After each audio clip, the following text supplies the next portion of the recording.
तो क्या आपका भी मन कर रहा है पीएचडी करने का या पीएचडी एडमिशन के प्रोसेस के बारे में आप जानना चाहते हैं? तो दोस्तों, मैं हूं संदीप और मैं पीएचडी कर रहा हूं जेएनयू से पॉलिटिकल स्टडीज़ में।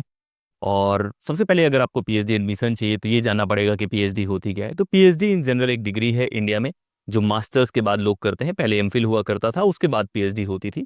लेकिन अभी अगर हम इन जनरल पीएचडी के बारे में बातें करें डिग्री के बियॉन्ड, तो ये है कि जो लोग नॉलेज से प्यार करते हैं, मतलब फिलोसफी के डॉक्टर जो नॉलेज से प्यार करते हैं, ज्ञान से प्यार करते हैं, उन लोग को जनरल पीएचडी बोला जाता था। आज के वक्त में क्या है, एक डिग्री के तौर पे भी है। और डिग्री इतनी आसान डिग्री नहीं है। जैसे आप ग्रेजुएशन करते हैं, मास्टर्स करते हैं, उससे थोड़ा टफ डिग्री है क्योंकि ज़्यादा वक्त लगता है, कुछ और चीज़ें होती हैं उसमें। तो जानने की कोशिश करते हैं कि अगर आपको पीएचडी करना है तो क्या करना पड़ेगा। पीएचडी मतलब कि आप नॉलेज को प्यार करेंगे, नॉलेज क्रिएट करेंगे, बड़ी यूनिवर्सिटी का हिस्सा बनेंगे, और बहुत सारी चीज़ें होती हैं उस एडमिशन प्रोसेस में, तो वो जानने की कोशिश करते हैं। सबसे पहले अगर आपको पीएचडी में एडमिशन लेना है तो क्या बेसिक एलिजिबिलिटी है। अभी जो एलिजिबिलिटी है वो ये है कि आपके पास मास्टर्स होना चाहिए। एक तो आपके पास डिग्री वाला जो डोमेन है वो, कि अगर आपने किसी भी सब्जेक्ट में मास्टर्स करा है, आप साइंसेस में हो सकते हैं, सोशल साइंस में हो सकते हैं, कॉमर्स में हो सकते हैं, अलग अलग सब्जेक्ट में आप मास्टर्स हो सकते हैं, उसके बाद ही आप पीएचडी कर पाएंगे। मतलब मास्टर्स आपके पास मिनिमम होना चाहिए, तभी आप पीएचडी में एनरोल हो पाएंगे। ये तो एक बात हो गई। दूसरा, आज का जो ट्रेंड है उसके हिसाब से एक एग्जाम होता है जिसे हम नेट जेआरएफ का एग्जाम बोलते हैं, जिसे हम एनटीए नेट का एग्जाम बोलते हैं। वो नेट का एग्जाम भी आपको देना पड़ेगा। और जब आप वो एग्जाम देंगे तो वहाँ तीन कैटेगरी होती हैं। एक कैटेगरी होती है पीएचडी ओनली, एक कैटेगरी होती है नेट, और उसके ऊपर होता है जेआरएफ। इन तीनों कैटेगरीज के बारे में अगर आपको बताऊं तो पीएचडी ओनली है, मतलब कि उस कट ऑफ के अगर आप ऊपर है, मान लीजिए कि 100 नंबर का पेपर होता है और 100 नंबर के पेपर में आपने 70 नंबर स्कोर करा और 70 कट ऑफ है पीएचडी ओनली की, कि 70 के ऊपर जितने लोग हैं वो पीएचडी कर सकते हैं, तो वो एलिजिबल है पीएचडी करने के बारे में। फिर 80-85 पे नेट हो जाता है। मतलब मान लेते हैं कि 85 नंबर पे नेट स्कोर है, तो नेट का मतलब है कि जिन लोगों के पास वो डिग्री है वो एलिजिबल है असिस्टेंट प्रोफेसर बनने के लिए। जैसे आप सीटेट की बात करते हैं, टीटी की बात करते हैं, वो टीचर्स बनने के लिए है स्कूल एजुकेशन में, उन सब में। वैसे ही अगर आपको हायर एजुकेशन में, कॉलेज में, यूनिवर्सिटी में प्रोफेसर बनना है तो एक नेट एग्जाम होता है, वो एक इंपॉर्टेंट एग्जाम हो गया। जेआरएफ मतलब है कि एक फेलोशिप का प्रोसेस, जहाँ पे नेट से भी अच्छा स्कोर है, जो टॉप के कुछ लोग होते हैं उनको हर सब्जेक्ट में जेआरएफ मिलता है, जिसे हम जूनियर रिसर्च फेलोशिप बोलते हैं। मतलब है कि अगर वो रिसर्च करते हैं, पीएचडी में इनरोल होते हैं, तो सरकार उनको एक पैसा देती है। शुरुआत में वो 37,000 होता है, बाद में वही सीनियर रिसर्च फेलोशिप जो हो जाता है तो वो 42,000 हो जाता है। उसके साथ साथ एचआरए भी मिलता है। तो ये तो बातें हो गई, एक तो मास्टर्स आपको चाहिए, दूसरा आपके पास जो यूजीसी नेट या एनटीए नेट एग्जाम कराता है उसमें आपके पास पीएचडी ओनली वाला क्राइटेरिया आपको फुलफिल करना है। तो ये तो दो मिनिमम क्राइटेरिया हो गए। उसके अलावा भी बहुत सारी चीज़ें चाहिए होती हैं जब भी आप पीएचडी में एडमिशन लेने के बारे में सोचते हैं। पहले आपको डिसाइड करना पड़ेगा आप किस सब्जेक्ट में करना चाहते हैं। जो आपका मास्टर्स का सब्जेक्ट है आप उसमें भी कर सकते हैं, लेकिन कुछ कोर्सेस ऐसे होते हैं जहाँ पे अलग अलग डिसिप्लिन के लोग भी आके वहाँ रिसर्च करते हैं। जैसे मैंने एमफिल किया है एजुकेशन प्लानिंग पॉलिसी मेकिंग में, कुछ जगह पे दो अलग अलग सब्जेक्ट को मिला के रिसर्च होती है, तो वहाँ भी आप इनरोल कर सकते हैं। तो एक बार आपके पास बेसिक क्राइटेरिया है कि आपके पास मास्टर्स है, आपके पास नेट वाला जो एग्जाम है वो आपने दे लिया है, तब आपको तय करना है कि आपको कहाँ से पीएचडी करनी है। एक बार आपने डिसाइड कर लिया कि यहाँ से पीएचडी करना है, तो वहाँ के फॉर्म आते हैं, वो फॉर्म आपको अप्लाई करने हैं। वो जब फॉर्म आप अप्लाई कर देंगे तो वो लोग फिर तय करते हैं। पहले हर यूनिवर्सिटी का एक अलग एग्जाम होता था। मान लीजिए कि आप जेएनयू आना चाहते हैं तो जेएनयू एक एग्जाम कराएगा, आप वो पार करेंगे तब आपको इंटरव्यू के लिए बुलाया जाएगा। अब इंटरव्यू में क्या होता है, तो मान लीजिए कि आपका बेसिक एलिजिबिलिटी है, आप मास्टर्स हैं, आपने नेट का एग्जाम दिया, उसमें हो गया, आपने अप्लाई करा यूनिवर्सिटी में, उसके बाद यूनिवर्सिटी से एक कॉल आ जाता है कि भाई आपको इस दिन इंटरव्यू देने आना है। अब ये जो प्रोसेस है ये बहुत लोगों को नहीं पता होता है। इंटरव्यू में क्या होता है, वो सिर्फ आपकी जानकारी नहीं होती।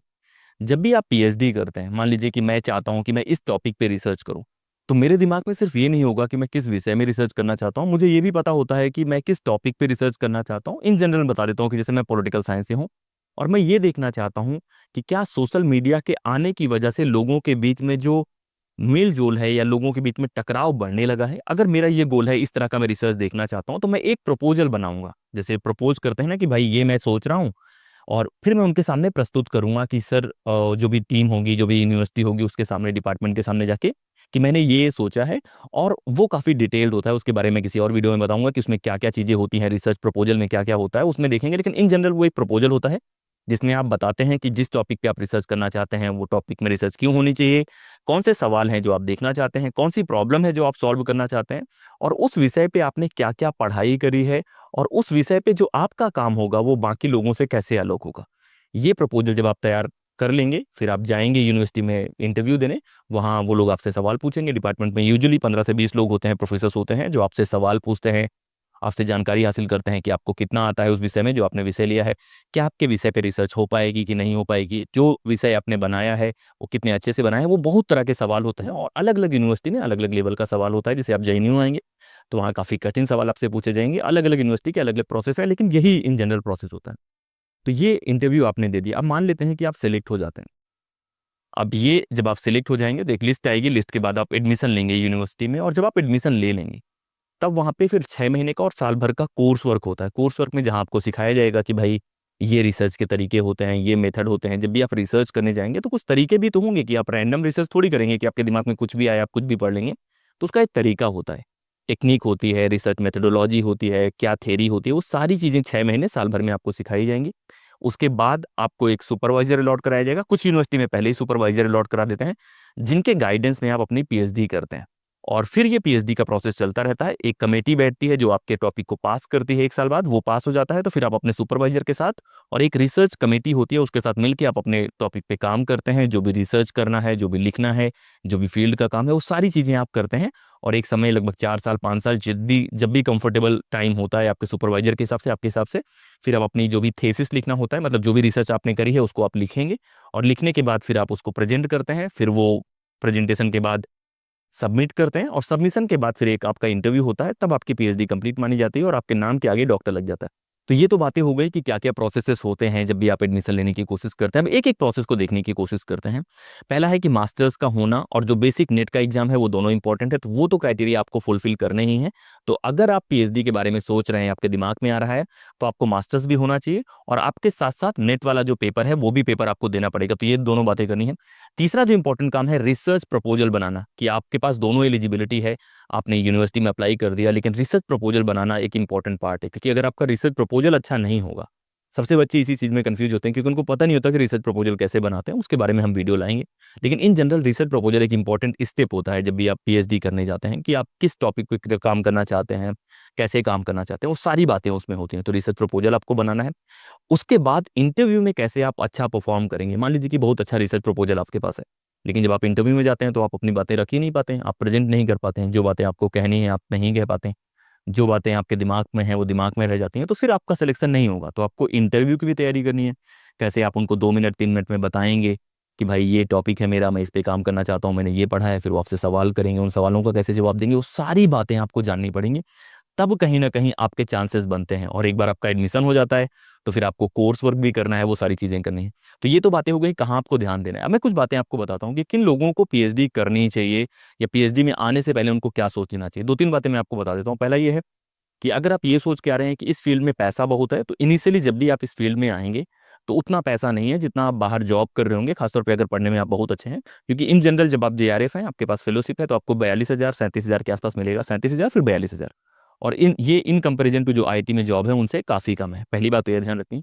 दूसरा है कि अगर आपको पढ़ने में इंटरेस्ट नहीं है, आपको इन्जॉय नहीं करते बहुत ज़्यादा पढ़ना, इन्जॉय नहीं करते बहुत ज़्यादा लिखना, या बहुत ज़्यादा आप पसंद नहीं करते अलग अलग किताबों के साथ रहना, तब कहीं ना कहीं बहुत डिफिकल्ट हो जाएगा। क्योंकि इसमें आपको पढ़ना पड़ेगा।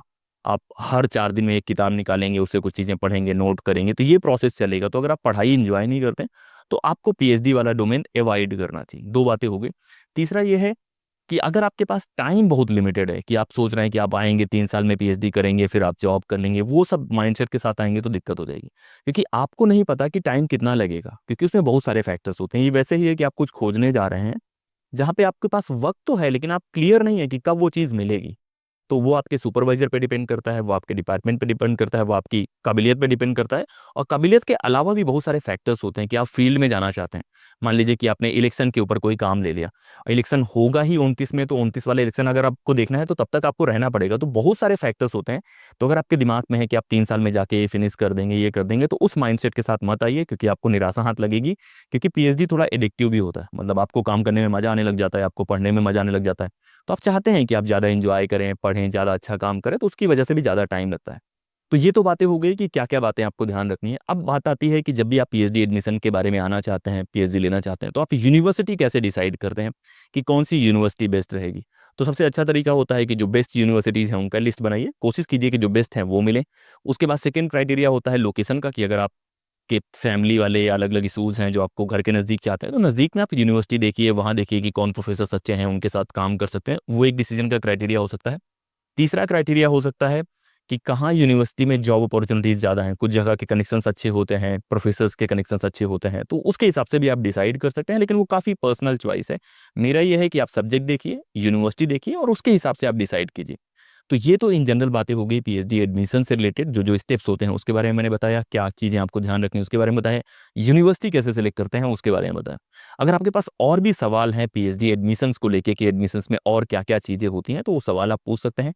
कोशिश की जाएगी कि उन सवालों के जवाब दिए जाएँ ताकि आपको बेहतर एक रास्ता मिल पाए पीएचडी करने के बारे में। और पीएचडी में मज़े भी बहुत हैं, जो लोग भी पीएचडी करते हैं उनमें से ज़्यादातर लोग एन्जॉय करते हैं इस प्रोसेस को। और ये नहीं है कि इसमें पैसा बहुत कम है, एक समय के बाद आपको बहुत तरह की जॉब के ऑफर्स भी होंगे, सारी चीज़ें होंगी। लेकिन जैसे बाहर की मार्केट में होता है कि हर कोर्स के बाद जॉब नहीं होती, वैसे पीएचडी भी एक कोर्स है जहाँ पे स्ट्रगल भी है, सारी चीज़ें हैं।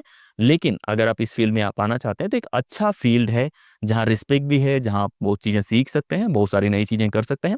इसके अलावा भी हम वीडियो बनाएँगे जहाँ पे अगर कोई जॉब में है तो वो पीएचडी करना चाहता है तो कैसे कर सकता है, या यूजीसी नेट जेआरएफ क्या होता है उसके बारे में, रिसर्च प्रपोजल क्या होता है उसके बारे में। तो इस तरह के बहुत सारे वीडियोज़ हम लाएँगे, सिंपल वीडियोज़ जहाँ पे आम इंसान भी उन चीज़ों को समझ पाए।